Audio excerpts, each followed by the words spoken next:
Success in life YouTube চ্যানেলে সকল বন্ধুকে স্বাগত জানিয়ে শুরু করছি এখানকার একটা বিশেষ আপডেট। ফার্স্ট ক্লাস থেকে অবশ্যই আপডেটটি শুনবেন। আর একটা রিকোয়েস্ট করেন, এখনো পর্যন্ত যে সমস্ত বন্ধু চ্যানেলটিকে সাবস্ক্রাইব করেন, ভিডিওর নিচে ডান দিকে লাল কালারের সাবস্ক্রাইব বোতামটি টিপে পাশে থাকা বেল আইকনটিতে দাবি উপরে অল নোটিফিকেশন ক্লিক করে সদা সর্বদা জুড়ে থাকুন। বন্ধু, এখনকার টপিকটা হলো সফলতার সহজ পাঠ। কিভাবে মানুষ সফলতা অর্জন করে, সাকসেস কিভাবে পায়, সে বিষয়ে কিছু গুরুত্বপূর্ণ আপডেট আপনাদের সামনে রেডি করব, তুলে ধরব। খুব সংক্ষিপ্ত ভিডিও, তাই first to last without any skip অবশ্যই সাথে থাকুন। এবং যদি মনে হয় যে আমি সফলতা অর্জন করতে চাই, তাহলে এই ভিডিওটি আপনার জন্যে উপযুক্ত।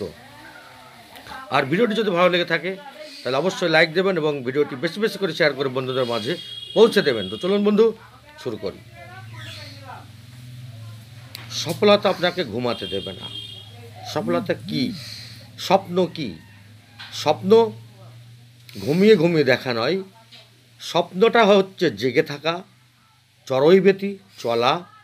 স্বপ্ন আপনাকে ঘুমাতে দেবে না, স্বপ্ন আমাকে ঘুমাতে দেবে না, ছুটিয়ে এনে বেড়াবে।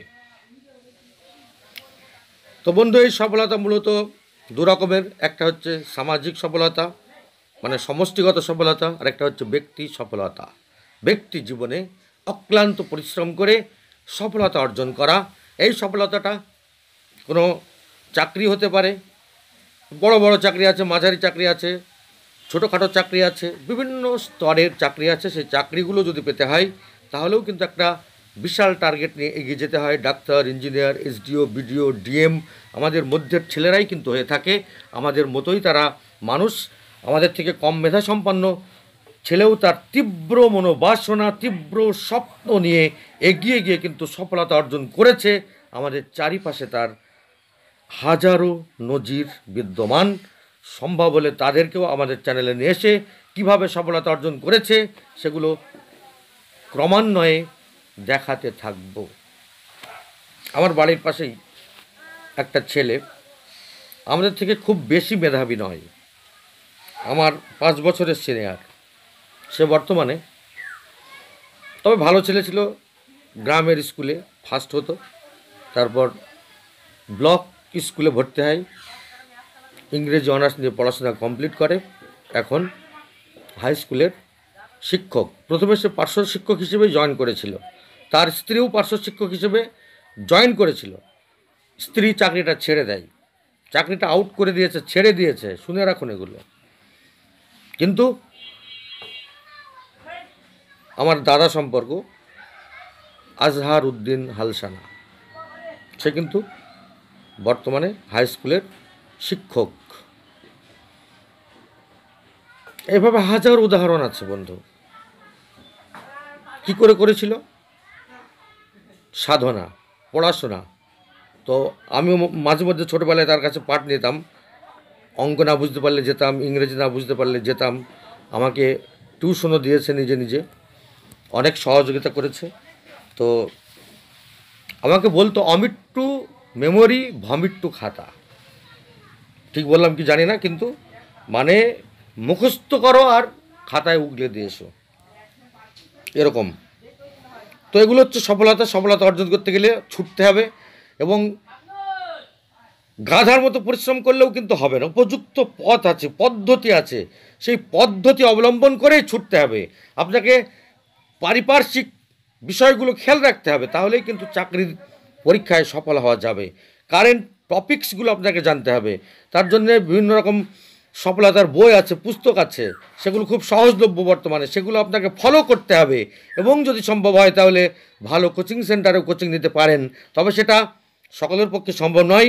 মানসিকতা যদি দৃঢ় থাকে তাহলে আপনি অবশ্যই সফলতা অর্জন করবেন নিজের চাকরি জীবনে।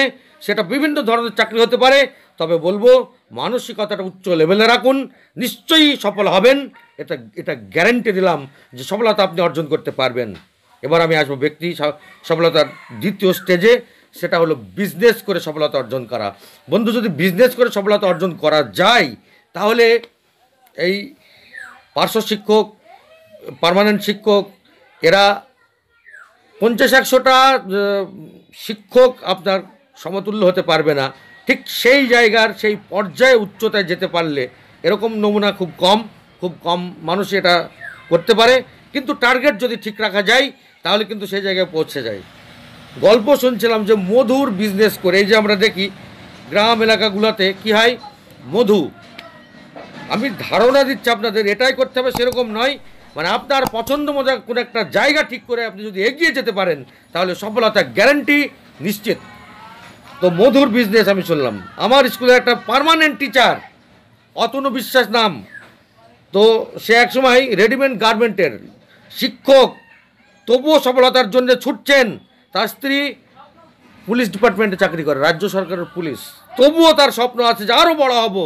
কি করতে চাচ্ছে দেখলাম যে রেডিমেড গার্মেন্টস হোলসেল মার্কেট করছে, বিভিন্ন দোকানে দোকানে নিয়ে গিয়ে মার্কেট করছে। এতে লজ্জার কিছু নেই বন্ধু। তারপরে কিছুদিন পর জিজ্ঞেস করলাম, 1 বছর পর, যে আপনার সেই বিজনেস কেমন চলছে, বললো যে ওই বিজনেসটা একটু সময়ের অভাব হচ্ছে।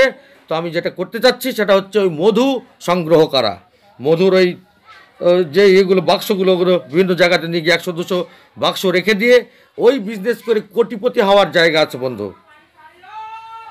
মধু প্রক্রিয়াকরণ করে ছোট্ট একটা মধুর চাক থেকে মধু পাড়া ব্যক্তি পেপারে দিয়েছিল ঘটনাটা, কোটি কোটি টাকার মালিক হয়ে গেছে। তাহলে একটাই বিষয় যে স্বপ্ন আপনার সঠিক হতে হবে, লক্ষ্য স্থির থাকবে, এবং সেই লক্ষ্য নিয়ে যদি এগিয়ে যাওয়া যায় ক্রমান্বয়ে একটা নির্দিষ্ট লক্ষ্য নিয়ে, এতে কিন্তু হোঁচট আছে, রিস্ক আছে, কষ্ট আছে, শ্রম আছে, সেইগুলো যদি আমরা উপেক্ষা করতে পারি, এগুলোকে যদি হাসি মুখে বরণ করতে পারি, তাহলে সেই টার্গেটে পৌঁছে যাওয়া অসম্ভব কিছু নয় বন্ধু। ভিডিওটি বড় করছে না, ছোট্ট করে ছেড়ে দিলাম, পরবর্তীতে এর 2য়, 3য়, 4র্থ এপিসোড নিয়ে আসবো। যদি শুনতে পারেন তাহলে নিশ্চয়ই উপকারে লাগবে মনে করি। যদি ভালো লেগে থাকে লাইক দেবেন, আর চ্যানেলটা